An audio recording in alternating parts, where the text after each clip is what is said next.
بسم اللہ الرحمن الرحیم الحمد للہ رب العالمین والصلاة والسلام علی رسولہ الکریم وعلی آلہ واصحابہ اجمعین وعلی کل من تبعہم بإحسان الی یوم الدین. اعوذ باللہ من الشیطان الرجیم. بسم اللہ الرحمن الرحیم. ان اللہ فالق الحب والنوى يخرج الحي من الميت ومخرج الميت من الحي ذلكم الله فأنا تؤفكون. فالق الإصباح وجعل الليل سكنا والشمس والقمر حسبانا ذلك تقدير العزيز العليم. وهو الذي جعل لكم النجوم لتهتدوا بها في ظلمات البر والبحر قد فصلنا الآيات لقوم يعلمون. وهو الذي أنشأكم من نفس واحدة فمستقر ومستودع قد فصلنا الآيات لقوم يفقهون. وهو الذي أنزل من السماء ماء فأخرجنا به نبات كل شيء فأخرجنا منه خضرا نخرج منه حبا متراكبا ومن النخل من طلعها قنوان دانية وجنات من أعناب والزيتون والرمان مشتبها غير متشابه. وانظروا إلى ثمره إذا أثمر وينعه إن في ذلكم لآيات لقوم يؤمنون. وجعلوا لله شركاء الجن وخلقهم وخرقوا له بنين وبنات بغير علم سبحانه وتعالى عما يصفون. بديع السماوات والأرض أنى يكون له ولد ولم تكن له صاحبة وخلق كل شيء وهو بكل شيء عليم. ذلكم الله ربكم لا إله إلا هو خالق كل شيء فاعبدوه وهو على كل شيء وكيل. لا تدركه الأبصار وهو يدرك الأبصار وهو اللطيف الخبير. قد جاءكم بصائر من ربكم فمن أبصر فلنفسه ومن عمي فعليها وما أنا عليكم بحفيظ. وكذلك نصرف الآيات وليقولوا درست ولنبينه لقوم يعلمون. اتبع ما أوحي إليك من ربك لا إله إلا هو وأعرض عن المشركين. ولو شاء الله ما أشركوا وما جعلناك عليهم حفيظا وما أنت عليهم بوكيل. یہ سورہ انعام کی آیت نمبر 95 سے آیت نمبر 107 تک میں نے آپ کے سامنے تلاوت کی ہیں. ان آیات سے پہلے آپ نے دیکھا کہ اللہ تبارک و تعالی نے مشرکین کے مختلف عقیدوں اور ان کی طرف سے پیش کیے ہوئے اشکالات کا جواب دیا ہے اور ان کو آخرت کی فکر دلانے کے لیے آخرت کے مناظر کا بھی ذکر فرمایا ہے. اب اللہ تبارک و تعالی مثبت انداز میں اپنی توحید کے دلائل ان آیات میں بیان فرما رہے ہیں اور مقصود یہ ہے کہ تمہارے سامنے جو کائنات بکھری پڑی ہے، چاہے وہ زمین میں ہو یا فضاؤں میں ہو یا آسمان پر ہو، ان میں سے ہر چیز ایسی ہے کہ اگر اس پر ذرا بھی انصاف کے ساتھ اور سمجھداری کے ساتھ غور کرو تو تمہیں پتہ چل جائے گا کہ اس کائنات کا ایک خالق ہے اور اس کے سوا اس کائنات کی تخلیق میں کوئی اور شریک نہیں ہے۔ اس مضمون کو مختلف آیات انفس اور آیات آفاق کے تحت اللہ تبارک و تعالیٰ نے ان آیات میں بیان فرمایا ہے۔ پہلے میں اس کا ترجمہ پیش کرتا ہوں، اس کے بعد انشاءاللہ اس کی کچھ تشریح عرض کروں گا۔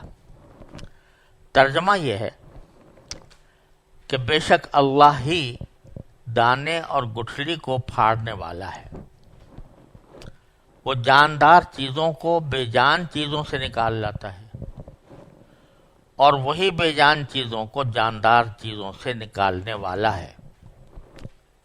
لوگو، وہ ہے اللہ، پھر کوئی تمہیں بہکا کر کس اوندھی طرف لیے جا رہا ہے؟ وہی ہے جس کے حکم سے صبح کو پاؤ پھٹتی ہے اور اسی نے رات کو سکون کا وقت بنایا ہے اور سورج اور چاند کو ایک حساب کا پابند۔ یہ سب کچھ اس ذات کی منصوبہ بندی ہے جس کا اقتدار بھی کامل ہے، علم بھی کامل، اور اسی نے تمہارے لیے ستارے بنائے ہیں تاکہ تم ان کے ذریعے خشکی اور سمندر کی تاریکیوں میں راستے معلوم کر سکو۔ ہم نے ساری نشانیاں ایک ایک کر کے کھول دی ہیں مگر ان لوگوں کے لیے جو علم سے کام لیں۔ وہی ہے جس نے تم سب کو ایک جان سے پیدا کیا، پھر ہر شخص کا ایک مستقر ہے اور ایک امانت رکھنے کی جگہ۔ ہم نے ساری نشانیاں ایک ایک کر کے کھول دی ہیں ان لوگوں کے لیے جو سمجھ سے کام لیں۔ اور اللہ وہی ہے جس نے تمہارے لیے آسمان سے پانی برسایا، پھر ہم نے اس کے ذریعے ہر قسم کی کونپلیں اگائیں۔ ان کونپلوں سے ہم نے سبزیاں پیدا کی جن سے ہم تہ بر تہ دانے نکالتے ہیں، اور کھجور کے گابھوں سے پھلوں کے وہ گچھے نکلتے ہیں جو پھل کے بوجھ سے جھکے جاتے ہیں۔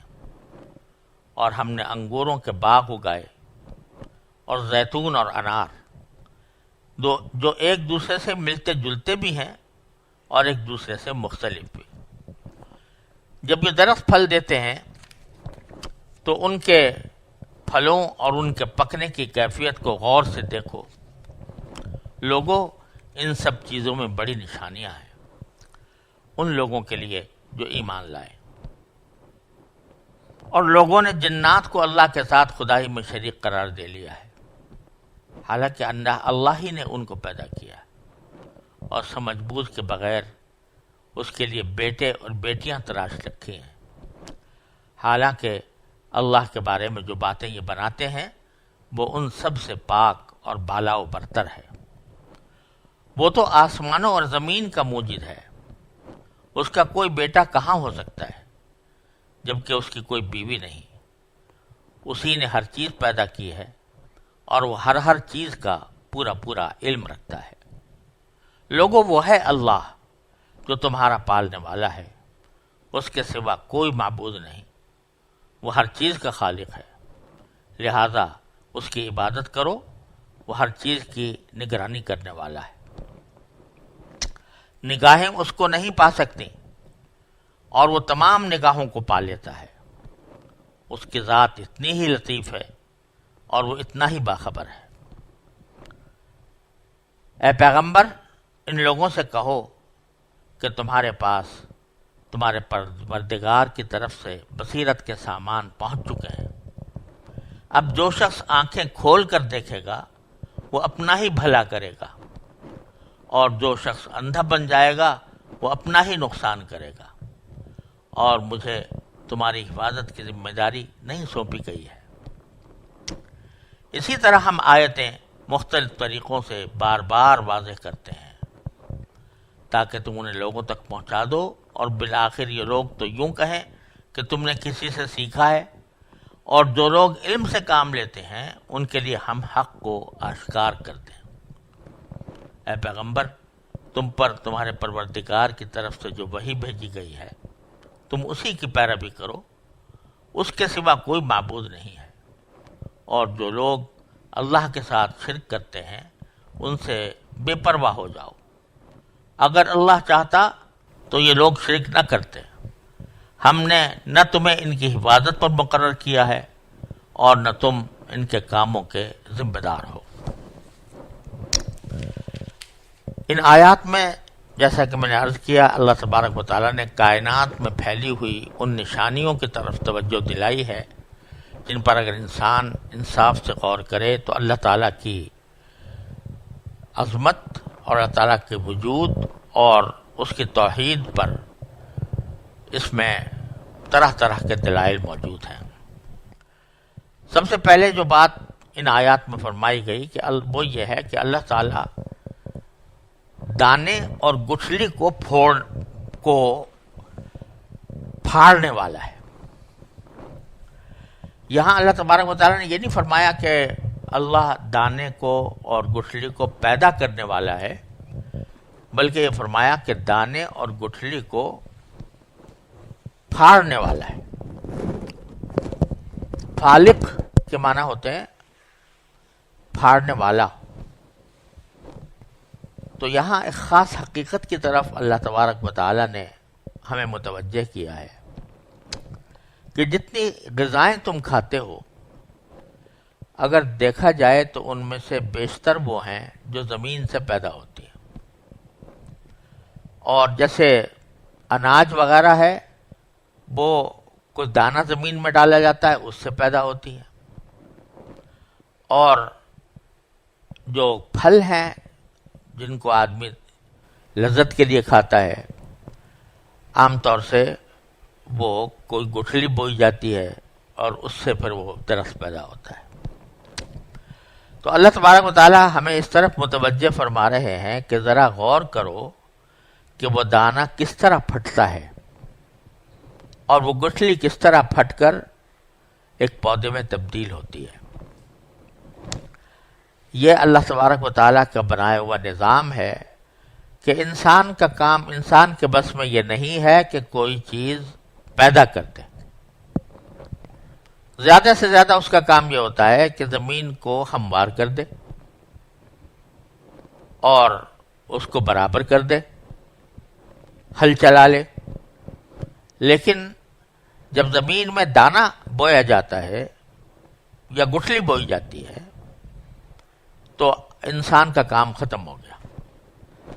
اب وہ دانہ کس طرح پرورش پاتا ہے، وہ گٹھلی کس طرح آگے بڑھتی ہے، اس کے اوپر اگر غور کرو تو یہ حقیقت واضح ہو جائے گی کہ کوئی ذات ہے جو بڑی عظمت والی ہے، جو بڑی قدرت والی ہے، جو اس کو پروان چڑھا رہی ہے۔ آپ ذرا اس پر غور کریں کہ ایک گٹھلی اگر بوئی گئی یا دانہ بویا گیا تو زمین کے اندر اس گٹھلی کو یا دانے کو پھاڑا جاتا ہے۔ ہم نے تو زمین میں بو دیا، ایک گٹھلی بو دی، ایک دانہ بو دیا، لیکن اس دانے کو اللہ تبارک و تعالیٰ اس طرح پھاڑتے ہیں کہ اس کے پیٹ سے دو قسم کی کونپلیں نکلتی ہیں۔ ایک کونپل وہ ہے جو اوپر کی طرف ہوتی ہے، یعنی اوپر زمین کی طرف اس کا رخ ہوتا ہے، اور ایک کونپل ایسی ہے جو نیچے کی طرف ہوتی ہے، جس کا رخ زمین کے اندرونی حصوں کی طرف ہوتا ہے۔ اب جو کونپل کے اوپر کی طرف رخ کیے ہوئے ہوتی ہے وہ اس طرح بڑھتی ہے اللہ تبارک و تعالیٰ کے فضل و کرم سے، اس کی قدرت سے، اس کی حکمت سے، کہ وہ آگے بڑھ کر ایک پودے کی سی شکل اختیار کر لیتی ہے۔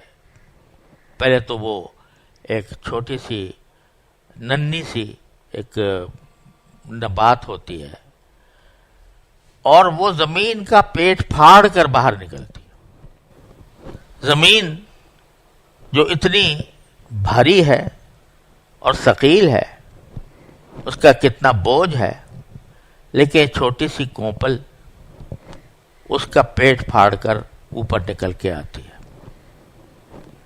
عجیب معاملہ ہے کہ اگر کوئی شخص زمین کے اندر کوئی چیز اوپر سے ڈالے تو وہ کشش کے نتیجے میں نیچے، وہ زمین کی کشش اس کو نیچے کی طرف لے جاتی ہے، لیکن یہاں معاملہ الٹا ہے کہ وہ کونپل بجائے اس کے کہ وہ زمین کے اندر مڑ کر اندر چلی جائے، وہ اوپر کی طرف اٹھتی ہے، اور اوپر اٹھنے کی طرح کے وقت زمین کا جو جسم ہے، بوجھل جسم ہے، وہ اس کو پھاڑ کر اوپر نکل آتی ہے۔ حالانکہ وہ اتنی ننھی ہے، اتنی نازک ہے کہ اگر کوئی ایک انگلی سے بھی اس کے اوپر ڈال دے، وہ ایک انگلی کا بوجھ بھی ڈال دے تو وہ مسلی جائے گی، لیکن وہی کونپل اتنے وزنی زمین کو پھاڑ کر اوپر نکل آتی ہے۔ ایک عمل تو یہ ہوتا ہے۔ دوسرا عمل یہ ہوتا ہے کہ اسی گٹھلی کے نچلے حصے سے جو کونپل نکلی تھی، وہ بجائے زمین کے اوپر نکلنے کے وہ زمین کے اندر جاتی ہے۔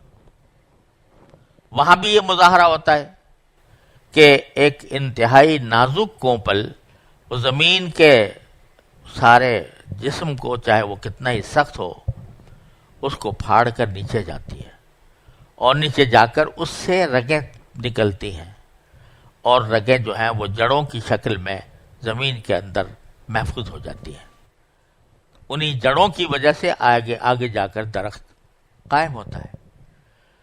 تو اللہ تعالیٰ فرما رہے ہیں کہ ذرا اس پر غور کرو کہ یہ جو ایک کونپل اوپر جا رہی ہے اور اوپر کی طرف زمین کو پھاڑ کر باہر نکل رہی ہے، ایک کونپل نیچے جا رہی ہے اور نیچے جا کر وہ مختلف رگیں بنا کر وہ زمین میں مستقر ہو جاتی ہے، تو یہ کیسے ہو رہا ہے؟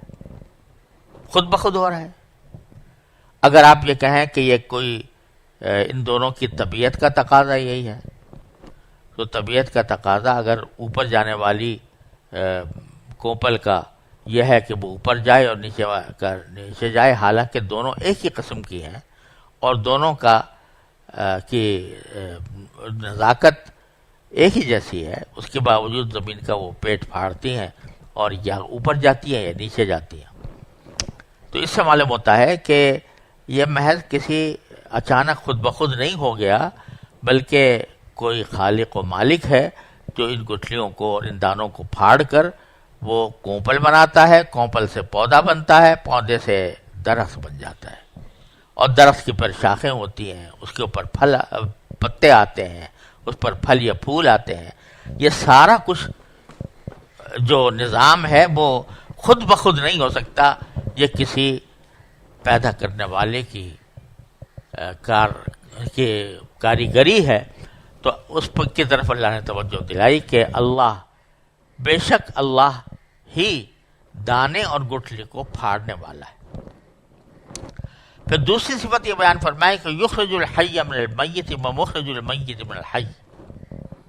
یہ بات بھی قرآن کریم نے کئی جگہ ذکر کی ہے کہ اللہ تبارک و تعالیٰ ہی ہے جو جاندار چیزوں کو بے جان چیزوں سے نکال لاتا ہے، یخرج الحی من المیت، اور وہی مخرج المیت من الحی، یعنی بے جان چیزوں کو جاندار چیزوں سے نکال لے۔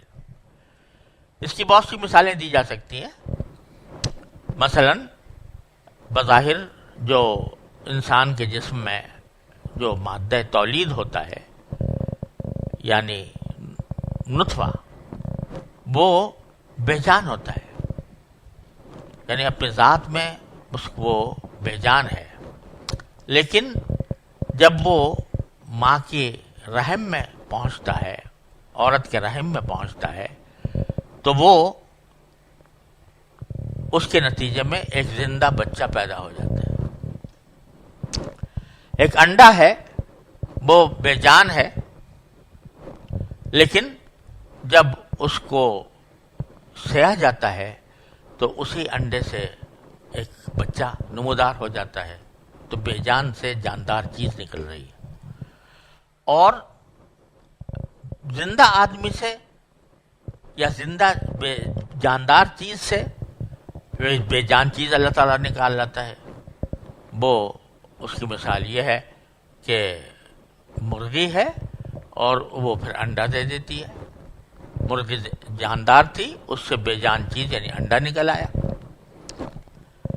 اس سے اس طرف بھی شاید اشارہ ہے کہ جتنے دنیا بھر کے فلاسفہ ہیں یا سائنسدان ہیں، وہ ایک پرانے سوال کو صحیح اور اطمینان بخش طریقے سے کوئی حل نہیں کر سکا کہ مرغی پہلے پیدا ہوئی تھی یا انڈا پہلے پیدا ہوا تھا. بظاہر تو ایک سادہ سا سوال ہے، لیکن ایسا سوال ہے کہ جس کا کوئی قطعی جواب عقل کے پاس یا سائنس کے پاس یا فلسفے کے پاس موجود نہیں ہے. اگر یہ کہیں کہ مرغی پہلے پیدا ہوئی تھی تو وہ مرغی کہاں سے آ گئی؟ اگر کہیں کہ انڈا پہلے پیدا ہوا تھا تو وہ انڈا کہاں سے آ گیا؟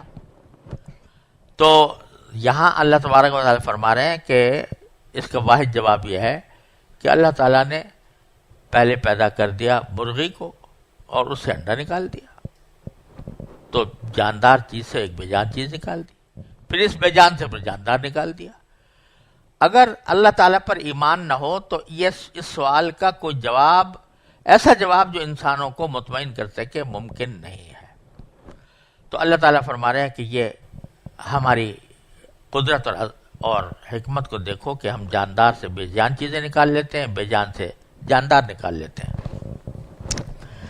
اور پھر یہاں پر ایک لطیف نقطہ یہ ہے کہ پہلی صورت میں تو الفاظ یہ ہیں کہ وہ جاندار چیزوں کو بے جان چیزوں سے نکال لاتا ہے، یخرج الحی من المیت.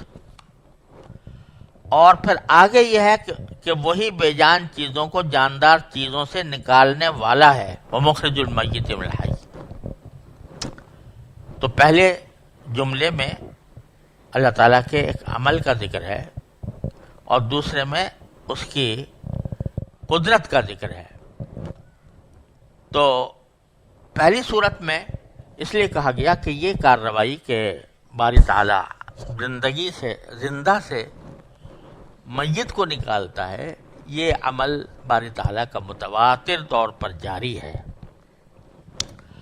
اور میت سے یعنی بے جان چیز کو جاندار چیز سے نکالنا یہ اللہ تعالیٰ کی قدرت میں ہے، جب چاہتا ہے ہو جاتا ہے.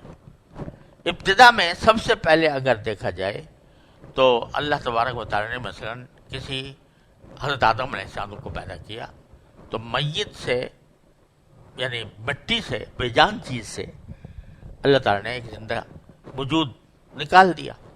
ابتدا وہاں سے ہوئی تھی اور یہ سلسلہ قیامت تک جاری رہے گا.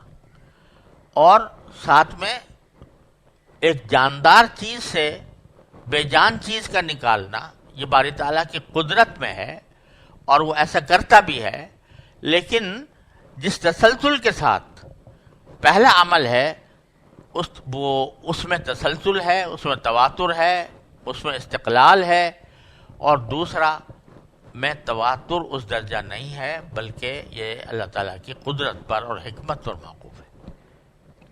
اس لیے وہاں صیغہ فعل کا استعمال فرمایا ہے اور دوسری جگہ فاعل کا.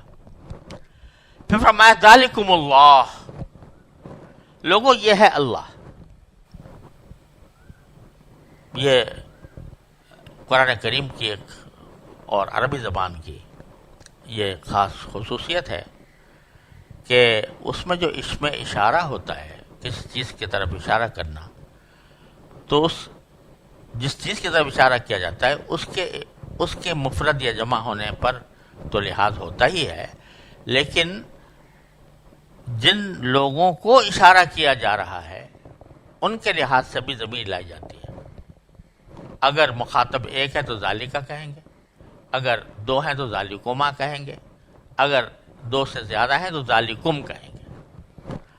اس لیے ترجمے میں ہم نے یہاں پر ایک لفظ کا اضافہ کیا ہے کہ لوگو وہ ہے اللہ، ذالکم اللہ. فَأَنَّا تُؤْفَكُونَ، پھر تمہیں بہکا کر کوئی کس اوندھی طرف لیے جا رہا ہے. اصلی ترجمہ یہ ہوتا کہ تمہیں پھر کس طرح بہکا کر اوندھا لے جایا جا رہا ہے۔ اس میں اشارہ اس بات کی طرف ہے کہ کوئی چیز ہے جو تمہیں اوندھی لے جا رہی ہے، اور وہ کیا ہے؟ وہ تمہاری خواہشات، تمہارے نفسانی خواہشات، تمہارے اپنے مزعومات، جو تم نے مفروضات جو تمہارے دلوں کے اندر پیدا ہوئے ہیں، ان کو وہ تمہیں بہکا کر کسی اور طرف لے جاتے ہیں۔ فالق الاصباح، پھر فرمایا کہ باری تعالیٰ وہی ہے جس کے حکم سے صبح کو پو پھٹتی ہے۔ اس میں آپ حضرات جانتے ہوں گے کہ صبح کی جو پو پھٹتی ہے اس کی دو قسمیں ہوتی ہیں، ایک صبح کاذب کہلاتی ہے، ایک صبح صادق کہلاتی ہے۔ صبح کاذب یہ ہوتی ہے کہ شروع میں ایک مستطیل قسم کی روشنی اوپر کی طرف ظاہر ہوتی ہے، لیکن پھر اندھیرا ہو جاتا ہے، اور اس کے بعد پھر ایک صحیح معنی میں پوری روشنی آتی ہے جو پورے افق پر پھیلتی ہے، اور رفتہ رفتہ پھیلتے پھیلتے پورے ماحول کو وہ منور کر دیتی ہے۔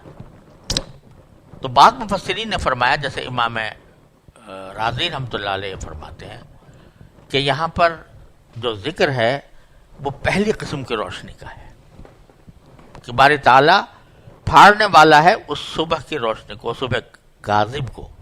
اگرچہ صبح صادق بھی اللہ تعالیٰ کے حکم سے ہوتی ہے، لیکن اس کا ایک ظاہری سبب موجود ہے کہ سورج اوپر آتا ہے تو اس سے صبح صادق پھیلتی ہے، لیکن جو صبح کاذب ہوتی ہے تو اس کے بارے میں امام رازی نے بڑی تفصیل کے ساتھ یہ بات بتائی ہے کہ اس کا بظاہر ظاہری اسباب سے کوئی تعلق نہیں ہے، کیونکہ اگر سورج کا قرب اس کا سبب ہوتا تو پھر وہ روشنی آنے کے بعد پھر ظلمت نہ آتی، لیکن وہ صبح کاذب جو ہے وہ ایک مرتبہ ظاہر ہوتی ہے، پھر ختم ہو جاتی ہے، پھر صبح صادق وجود میں آتی ہے۔ تو امام راضی کا کہنا یہ ہے کہ یہ جو صبح کاذب ہے اس کا اسباب کے دائرے میں کوئی دخل نہیں ہے۔ صبح صادق کا دخل ہے کہ سورج نکل آتا ہے، قریب آ جاتا ہے، اس کی روشنی پھیل جاتی ہے، لیکن صبح کاذب کا دخل کس طرح ہوتا ہے یہ بظاہر انہوں نے تفصیل کے ساتھ دلائل سے ثابت کیا ہے کہ یہ خالصتاً اللہ تبارک و تعالیٰ کے تخلیق اور تکوین سے ہوتا ہے، اور اس کا بظاہر ظاہری اسباب میں کوئی اور سبب نہیں ہوتا۔ واللہ سبحانہ وتعالی۔ بہرحال یہ اللہ تبارک و تعالیٰ کا صبح کے وقت میں نور پیدا کر دینا اور پاؤں پھٹ جانا، یہ سب اللہ تعالیٰ کا ہی عمل ہے۔ کوئی شخص جو ہے وہ یہ دعویٰ نہیں کر سکتا کہ میں نے صبح پیدا کی ہے۔ وَجَعَلَ اللَّيْلَ سَكَنًا وَالشَّمْسَ وَالْقَمَرَ حُسْبَانًا، اللہ تعالیٰ نے رات کو سکون کا وقت بنا دیا اور سورج اور چاند کو حساب کا پابند بنا دیا۔ رات کو سکون کا وقت بنا دیا، اس پر اگر غور کریں تو یہ دیکھیے کہ پورے کائنات میں، پورے عالم میں رات کا وقت جو ہوتا ہے سب لوگ اس کے اندر آرام کی طرف متوجہ ہوتے ہیں، لوگوں کو نیند بھی اسی میں آتی ہے، سب لوگ اپنے آرام کے لیے رات ہی کو متعین کیے ہوئے ہوتے ہیں۔ اب اس پر ذرا غور کرنا چاہیے کہ کیا کوئی اس پر کوئی معاہدہ عمرانی ہوا تھا یا کوئی کانفرنس بلائی گئی تھی جس میں یہ طے کیا جائے کہ بھئی رات کے وقت ہم آرام کیا کریں گے؟ حالانکہ آرام کا وقت ہر ایک کا مختلف بھی ہو سکتا تھا، لیکن اللہ تعالیٰ نے سارے انسانوں کو رات کے وقت میں سکون حاصل کرنے کے اوپر متفق فرما دیا۔ اس میں کسی کی رائے کا بھی اختلاف نہیں ہوا، یہ اللہ تبارک و تعالیٰ ہی کا کام ہے جو اور کوئی نہیں کر سکتا۔ پھر سورج اور چاند کے ایک حساب کے پابند ہیں، اللہ تبارک و تعالیٰ نے اس طرح نظام بنایا ہے کہ یہ ایک سیکنڈ ایک منٹ کا بھی اس میں فرق نہیں ہوتا، سورج وقت پر نکلے گا، وقت پر غروب ہوگا، پہلے سے بتا سکتے ہیں کہ فلاں وقت سورج غروب ہوگا، فلاں وقت طلوع ہوگا. یہی چاند کا معاملہ ہے. تو اس کو حساب کا ذریعہ بنا دیا، یعنی اس کے ذریعے آپ حساب لگا سکتے ہیں گھنٹوں کا، دنوں کا، مہینوں کا، سالوں کا. اور اس سے یہ بات بھی معلوم ہوئی کہ حساب کے لیے ضروری نہیں ہے کہ آدمی صرف چاند کے حساب سے اپنے تقویم بنائے، بلکہ سورج کے حساب سے بھی تقویم بنانا یہ بھی ممکن ہے اور جائز ہے. اگرچہ شریعت نے چاند کی تقویم کو اس لیے مرتب فرمایا ہے کہ وہ نسبتاً آسان ہے اس تک پہنچنا، تو اس لیے اسلامی جتنے بھی مہینے یا سال ہوتے ہیں ان کا حساب چاند ہی کے ذریعے کیا جاتا ہے. ذالک تقدیر العزیز العلیم، فرمایا یہ سب کچھ اس ذات کی منصوبہ بندی ہے جس کا اقتدار بھی کامل ہے، علم بھی کامل. یہ ان چاند اور سورج کو ایک حساب سے کا پابند بنا دینا یہ بہت عظیم قدرت کا تقاضا کرتا ہے. تو اللہ تبارک و تعالی صاحب اقتدار ہے، اور ایسے علم کا تقاضا کرتا ہے کہ جس میں ذرہ برابر کوئی فرق نہ ہو. تو اللہ تعالیٰ کا علم بھی کامل، اس کا اقتدار بھی کامل. وَهُوَ الَّذِي جَعَلَ لَكُمُ النُّجُومَ لِتَهْتَدُوا بِهَا فِي ظُلُمَاتِ الْبَرِّ وَالْبَحْرِ، اور اسی نے تمہارے لیے ستارے بنائے ہیں تاکہ تم ان کے ذریعے خشکی اور سمندر کی تاریکیوں میں راستے معلوم کر سکو. یہ جس طرح چاند اور سورج حساب کے پابند ہیں، اسی طرح ستارے بھی اور سیارے بھی ایک حساب کے تحت چل رہے ہیں. اور انسان کے لیے خاص طور سے دیہات میں رہنے والے، صحراؤں میں رہنے والوں کے لیے یہ سمتیں متعین کرنے کا بہترین ذریعہ ہے. جو لوگ صحراؤں میں چلنے کے عادی ہیں وہ جانتے ہیں کہ ستارہ کون سا ستارہ کس طرف چل رہا ہے، اور اس کے نتیجے میں اگر ان کو راستہ نہ ملے تو اس کو دیکھ کر راستہ تلاش کر لیتے ہیں، چاہے وہ سمندر کی تاریکیوں میں ہوں یا خشکی کی تاریکیوں میں. قد فصلنا الآیات لقوم یعلمون، ہم نے ساری نشانیاں ایک ایک کر کے کھول دی ہیں ان لوگوں کے لیے جو علم سے کام لیں. علم سے کام لے کر دیکھیں، غور کریں ہر چیز پر. تو ہر جگہ اللہ تعالیٰ کی عظمت، اس کے توحید کا استدلال ان کو نظر آئے گا. ففی کل شیء لہ آیۃ تدل علی انہ واحد وہو الذی انشأکم من نفس واحدہ، وہی ہے جس نے تم کو پیدا کیا ایک جان سے، یعنی حضرت آدم علیہ السلام سے سب کو پیدا کیا.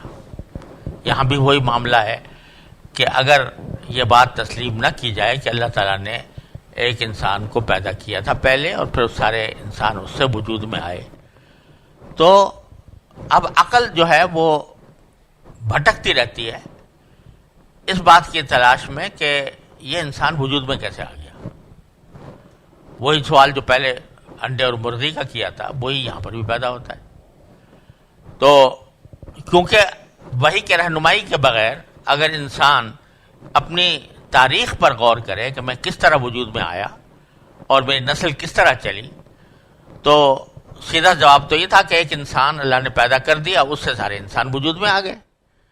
لیکن جب انسان اس حقیقت کو فراموش کر کے وحی کی اس رہنمائی سے آزاد ہو کر سوچتا ہے تو کن گمراہیوں میں بھٹکتا ہے اس کا اندازہ آپ ان فلسفوں سے کر سکتے ہیں جو مادہ پرست لوگوں نے پیدا کیے ہیں.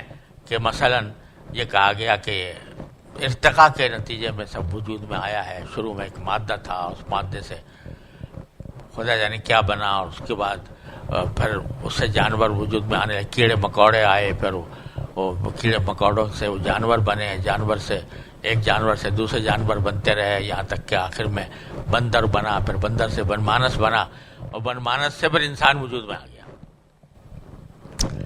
اب بتائیے یہ بات زیادہ قرین قیاس اور عقل ہے، عقل کے مطابق ہے، یا یہ بات کہ ایک کائنات کا مالک ہے، اس نے ایک انسان کو پیدا کر دیا اور سارے انسان پھر اس سے وجود میں آئے. تو یہاں اشارہ اسی طرف ہے کہ وہی ذات ہے جس نے تم سب کو ایک جان سے پیدا کیا. مستقر و مستودع، پھر ہر شخص کا ایک مستقر ہے اور ایک امانت رکھنے کی جگہ. مستقر اس کو جگہ کو کہتے ہیں جہاں پر انسان مستقل طور پر رہے، اور امانت رکھنے کی جگہ وہ ہوتی ہے جہاں پر اس کا عارضی قیام ہو. اس کی بہت ساری شکلیں ہماری زندگی کے اندر موجود ہیں. اگر شروع سے دیکھا جائے تو انسان کس طرح پیدا ہوتا ہے کہ پہلے نطفہ انسان مرد کے صلب میں موجود ہوتا ہے اور وہ مستقر ہے، اس کا وہیں پر وہ ٹھہرا رہتا ہے. پھر جب وہ ماں کے پیٹ میں منتقل ہوتا ہے تو ایک محدود مدت کے لیے ہوتا ہے، گویا امانت رکھا ہوتا ہے، یہاں تک کہ جب امانت کی مدت گزر جاتی ہے تو پھر بچہ پیدا ہو جاتا ہے. اسی طرح یہ بھی کہا جا سکتا ہے کہ انسان جو ہے وہ اس وقت مستقر ہے، اس کا دنیا ہے، دنیا میں رہے گا جب تک اللہ تعالیٰ چاہتا ہے. مستقل اس کا مستقر یہی ہے. لیکن جب اس کی زندگی کا وقت ختم ہو جاتا ہے تو وہ قبر میں چلا جاتا ہے. قبر جو ہے وہ امانت کی جگہ ہے کہ ایک کچھ عرصے امانت کے طور پر رہے گا، پھر آخرت میں چلا جائے گا. تو ہر چیز میں دیکھا جا سکتا ہے کہ ایک وقت تک اس کا ٹھکانہ ہوتا ہے اور کبھی اس کو کسی جگہ عارضی طور پر قیام کرنا ہوتا ہے. تو اس میں بھی اللہ تعالیٰ کی نشانیاں ہیں کہ کس طرح وہ کسی چیز کا مستقر بناتا ہے، کس طرح کسی چیز کا مستودع بناتا ہے.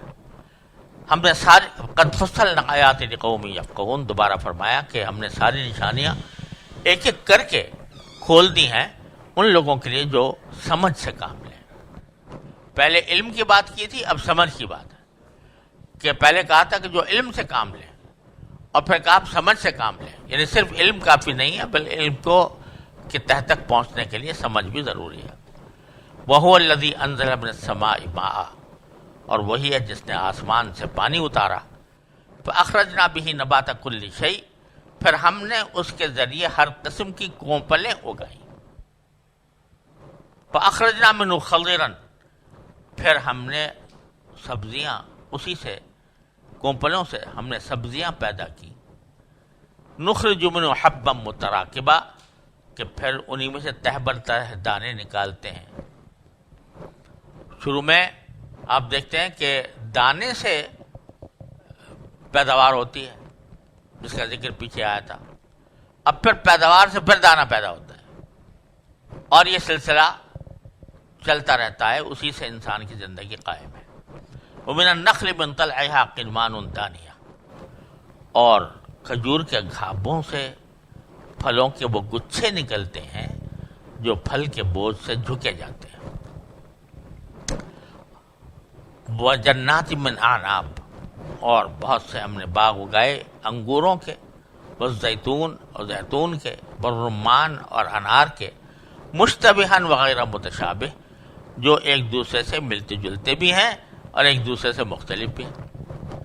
بعض اوقات صورت میں ایک جیسے نظر آتے ہیں لیکن ذائقہ دونوں کا مختلف ہوتا ہے، اور بعض اوقات وہ ایک دوسرے سے الگ ہوتے ہیں دیکھنے میں لیکن ذائقہ ایک جیسا ہوتا ہے.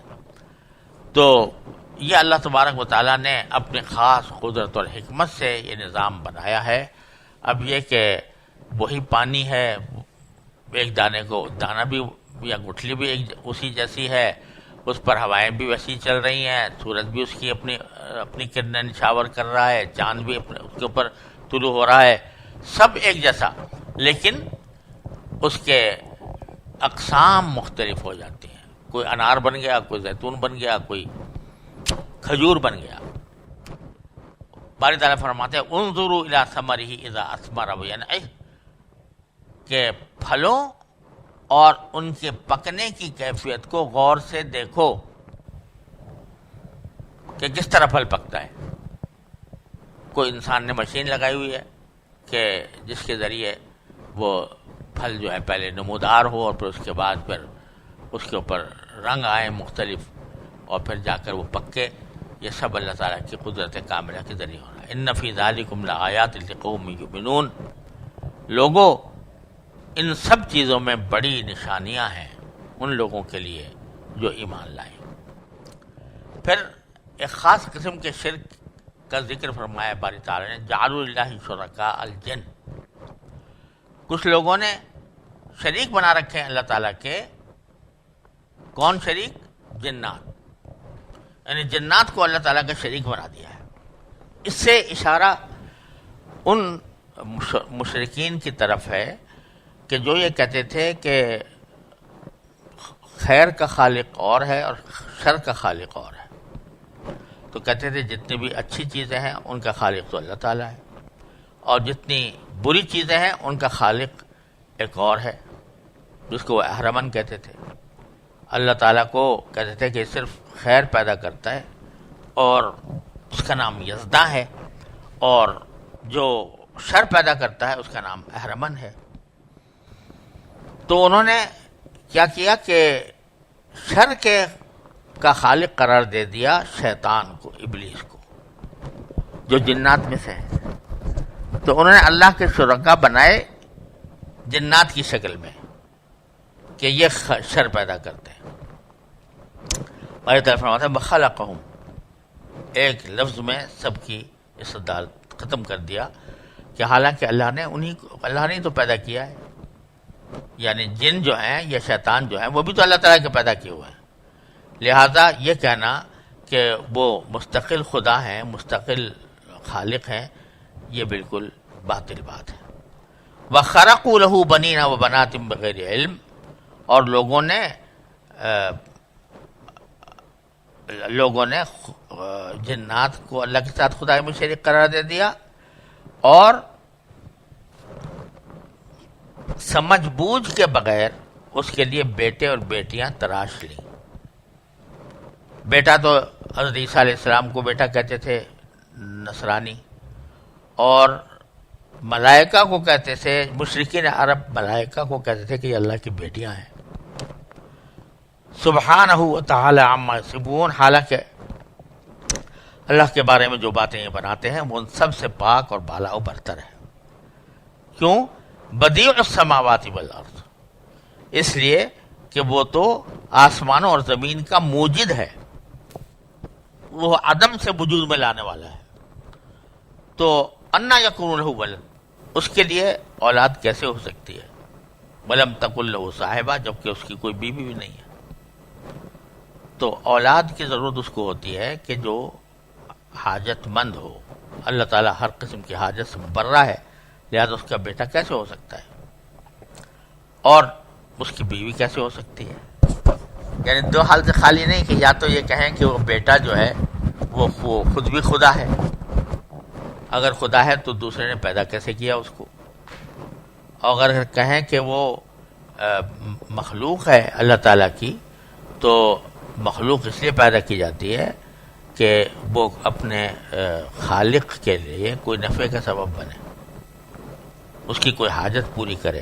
اللہ تبارک و تعالیٰ کو کسی بیٹے کی بیٹی کی حاجت نہیں ہے، نہ بیوی کی حاجت ہے، کہ اس کی بیوی کی حاجت ان لوگوں کو ہوتی ہے کہ جو اپنے دل میں کچھ جنسی خواہشات رکھتے ہیں اور ان کو اپنی زندگی کے لیے ایک ہم سفر کی ضرورت ہوتی ہے۔ اللہ تبارک و تعالیٰ سب سے بے نیاز ہے۔ وَخَلَقَ كُلَّ شَيْءٍ، اللہ نے تو ہر چیز پیدا کی ہے، لہذا اس کو نہ بیٹے کی ضرورت ہے نہ بیٹی کی۔ وَهُوَ بِكُلِّ شَيْءٍ عَلِيمٌ، اور وہ ہر چیز کو جانتا ہے۔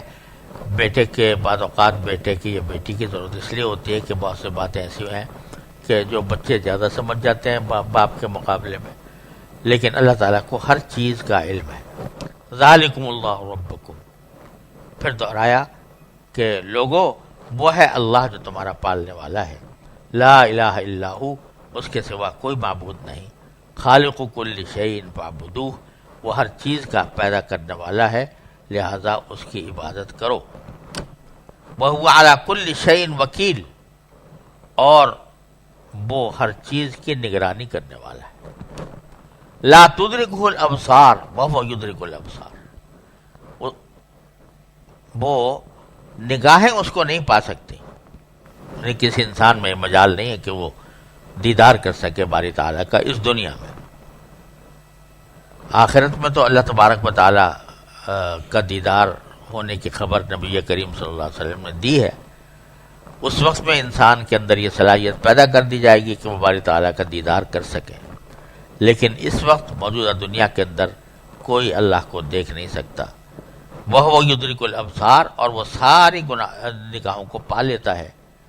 وہ لطیف الخبیر، اس کی ذات اتنی ہی لطیف ہے، یعنی اتنی لطیف ہے کہ وہ کسی کو نظر نہیں آ سکتا.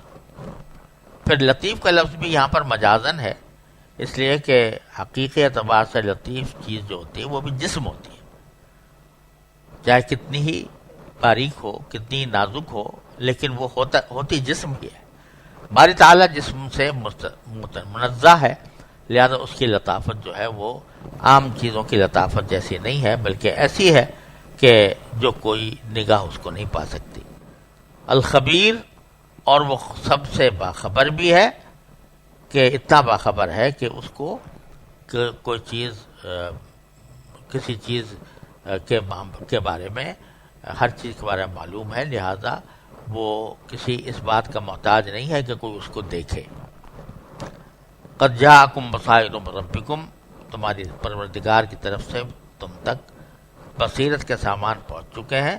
فمن ابصر فلنفسہ، تو اب اگر کوئی آنکھیں کھول کر دیکھے گا تو وہ اپنا ہی بھلا کرے گا. ومن عمی فعلیہا، اور جو شخص اندھا بن جائے گا وہ اپنا ہی نقصان کرے گا. وما انا علیکم بحفیظ، اور فرمایا گیا کہ پیغمبر سے خطاب کرتے ہوئے کہ آپ لوگوں کو یہ بتا دیں کہ مجھے تمہاری حفاظت کی ذمہ داری نہیں سونپی گئی ہے کہ میں تمہیں جنت میں لے کر جاؤں. میں تو پیغام پہنچانے والا ہوں، وہ میں نے پہنچا دیا. کذالک نصرف الآیات، اور اسی طرح ہم آیتیں مختلف طریقوں سے بار بار واضح کرتے ہیں تاکہ لوگوں تک پہنچا دو تم. وَلِيَقُولُوا درستہ، اور بالآخر یہ لوگ اس کے جواب میں یہ کہیں تو یہ کہ تم نے کسی سے سیکھا ہے. یہ جو تم کہہ رہے ہو باتیں یا آیات جو پڑھ رہے ہو یہ کسی سے سیکھ کر پڑھ رہے ہو. اب یہاں کس سے پڑھ رہے ہو وہ یہاں پر ذکر نہیں ہے، اس واسطے کہ وہ کسی کو بتا بھی نہیں سکتے تھے کہ فلاں آدمی ہے جو سکھاتا ہے. ایک لوہار تھا جس کی طرف بعض اوقات کچھ لوگ یہ بات منسوب کرتے تھے کہ وہ حضور کو یہ سکھاتا ہے، حالانکہ بالکل مذاق خیز بات تھی. اس کا ذکر آگے انشاءاللہ سورہ نحل میں آئے گا. وَلِنُبَيِّنَهُ لِقَوْمٍ يَعْلَمُونَ، اور تاکہ ہم یہ باتیں لوگوں کو پر آشکار کر دیں، ان لوگوں کے لیے جو علم سے کام لیں. اتبع ما اوحی الیک من ربک، اب نبی کریم صلی اللہ علیہ وسلم کو تسلی ہے کہ آپ اپنے پروردگار کی طرف سے جو وحی بھیجی گئی ہے اسی کی پیروی کرتے رہیں. لا الہ الا ہو، اس کے سوا کوئی معبود نہیں ہے. اور وَأَعْرِضْ عَنِ الْمُشْرِكِينَ، اور جو لوگ اللہ کے ساتھ شرک کرتے ہیں ان سے بے پرواہ ہو جائیے. یہ اس لیے کہا جا رہا ہے کہ رسول کریم صلی اللہ علیہ وسلم کو بہت غم ہوتا تھا کہ یہ لوگ شرک میں مبتلا ہیں اور میں ان کو توحید کی طرف نہیں لا سکا. تو اس کی تسلی کے لیے فرمایا کہ جب ایک مرتبہ آپ نے پیغام پہنچا دیا تو ان سے بے پرواہ ہو جائیے. وَلَوْ شَاءَ اللَّهُ مَا أَشْرَكُوا، اگر اللہ چاہتا تو یہ شرک نہ کرتے. یعنی اگر اللہ تعالیٰ چاہتا تو سبھی کو موحد بنا دیتا، لیکن یہ مقصد تخلیق کے خلاف تھا. یہ آزمائش کی دنیا ہے جس میں یہ آزمانا ہے کہ کون ہے جو اپنی سمجھ سے کام لے کر دلائل کے اوپر بھروسہ کر کے وہ اللہ تعالیٰ کی توحید کا قائل ہو اور شرک سے اپنے آپ کو بچائے. وما جعلناک علیہم حفیظا، اور ہم نے نہ تمہیں ان کی حفاظت پر مقرر کیا ہے. وما انت علیہم بوکیل، اور نہ تم ان کے کاموں کے ذمہ دار ہو. لہذا یہ جو صدمہ آپ کو پہنچ رہا ہے اس کی کوئی ضرورت نہیں ہے. آپ نے اپنا فریضہ ادا کر دیا. اگر جن میں سے جو ایمان لانا چاہیں گے ایمان لے آئیں گے، اور جن کی قسمت میں ایمان نہیں لکھا تو وہ بے شک اس سے اعراض کریں گے اور ایمان نہیں لائیں گے. وصلی اللہ تعالی علی خیر خلقہ.